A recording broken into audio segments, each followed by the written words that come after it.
Hi mayam, nasidi akhoi parkta Sunday gi parkta koibagi video oina thagacharake.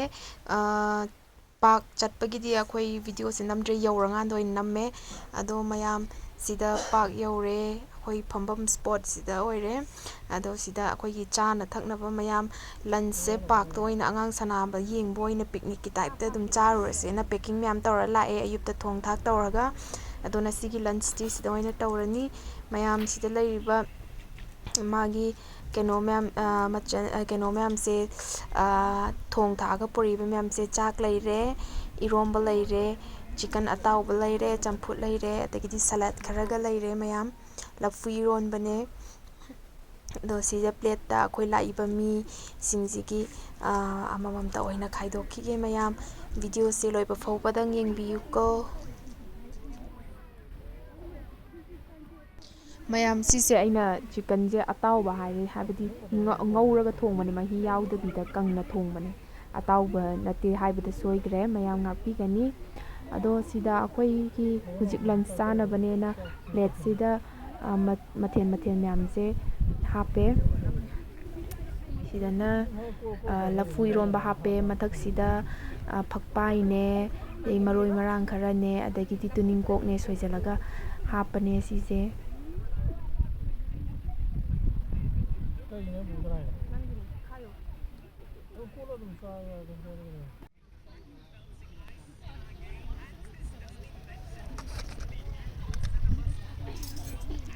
चाक हापे सिदा सी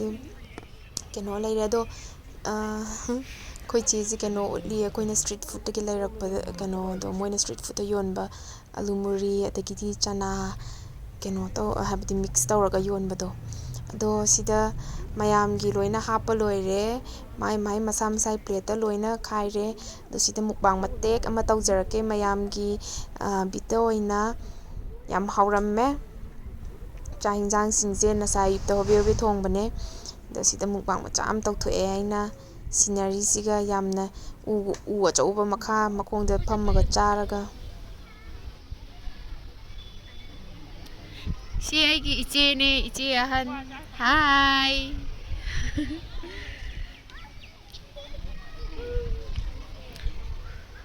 उ अचौबगी मखादने फम्मीसे चकचाबा लोयरगा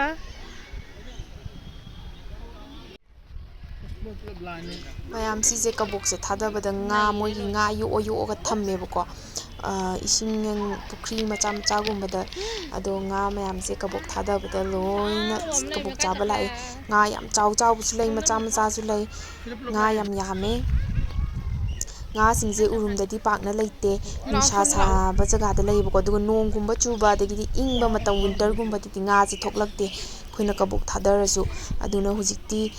summer ne summer orjarga su sadibudi yam sade ado nungsa ga tholakpasida nga mayam je loina chare sida nga achaw achaw mayam ju leire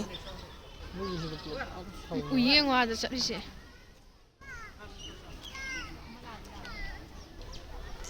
sine mayam ado sum chuti gumba leiba matamda yumje sum leisanbasu adagidi nongalakpade numit tabo dum thabak ingang adagidi angangi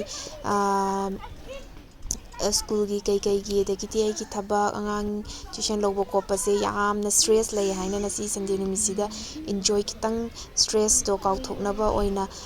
khoisi koithorakpane koi chesu lakpasida ado mayam yam nungaye nasi se weather su nong su chude adagidi nungsa saraga sidai nungsa sabase nungsa je yaklaung saraga su yam sabado oidebako adunane do icha nupa se maje sum ka manungda school chatluraga halaaga lairik amuk paraga ka manungda sum leibado nungaite haina puthok pirakpane yam nungaina sanare mase ma andak matam khara kuina narure ado hujik pharakpatagi masaje king naraga ado icha nupa se sigumba jagoi nungoi jam pamebako aduna moi sigi parki mafamda moi nupa macha khara sumaina freestyle jagoi tawar lerame do icha nupa se yam mamut tana phammaga yengi sida moina tawriba mayamse